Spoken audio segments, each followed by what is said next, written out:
कर्ण को इस तरह देखकर दुर्योधन उठ खड़ा हुआ और बोला, अगर बराबरी की बात है तो मैं आज ही कर्ण को अंग देश का राजा बनाता हूँ। अब ये चूंकि दुर्योधन तो चिढ़ता था पांडवों से, जब देखा उसने कि कोई बराबरी के लिए आ रहा है तो वो बड़ा खुश हो गया। और तो जब लेकिन कृपाचार्य ने कहा कि बराबरी वालों से युद्ध होता है, तुम अपना परिचय दो, तो दुर्योधन उठकर खड़ा हो गया और बोला, अगर आप जो है बराबरी की बात करते हैं तो मैं इसको अभी राजा बना दे रहा हूँ, कर्ण को अंग देश का राजा बना दे रहा हूँ।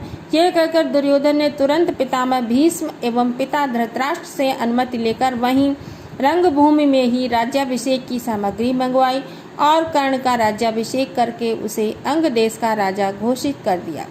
तो जब यह करके दुर्योधन ने तुरंत पितामह भीष्म और पिता धृतराष्ट्र से अनुमति ली, आज्ञा ली और वहीं पर रंगभूमि में ही जहाँ पर खेल हो रहा था वहीं पर ही राज्याभिषेक की सामग्री मंगा करके कर्ण का राज्याभिषेक करके उसे अंग देश का राजा बना दिया।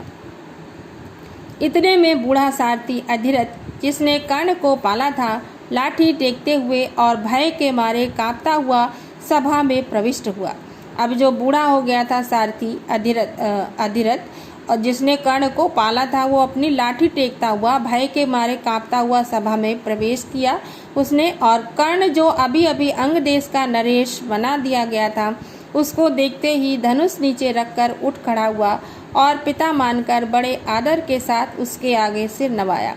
अब कर्ण, जिसको अभी अभी दुर्योधन ने राजा बनाया था, अंग देश का नरेश मतलब राजा, उसको देखते ही धनुष नीचे रख करके खड़ा हो गया कर्ण और उसने बड़े आदर के साथ अपने पिता को सिर झुकाया।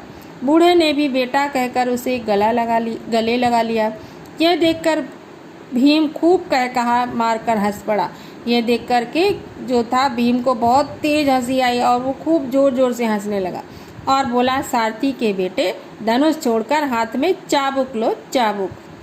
अब ये भीम जो था वो बोला कि तुम सारथी के बेटे हो तो धनुष छोड़ दो तुम और अपने हाथ में चाबुक लो। बच्चों, चाबुक किसको बोलते हैं? वो जो आपने देखा होगा तांगे वगैरह में बैठते हैं ना, जब घोड़े को मारते हैं उसको, वो लंबी सी एक रस्सी होती है हाथ में, पीछे एक लकड़ी लगी होती है, उसको पकड़ करके और आगे रस्सी जैसी होती है, उसको चाबुक बोलते हैं। वो घोड़े को वगैरह को मारते हैं, चलाते हैं उसको।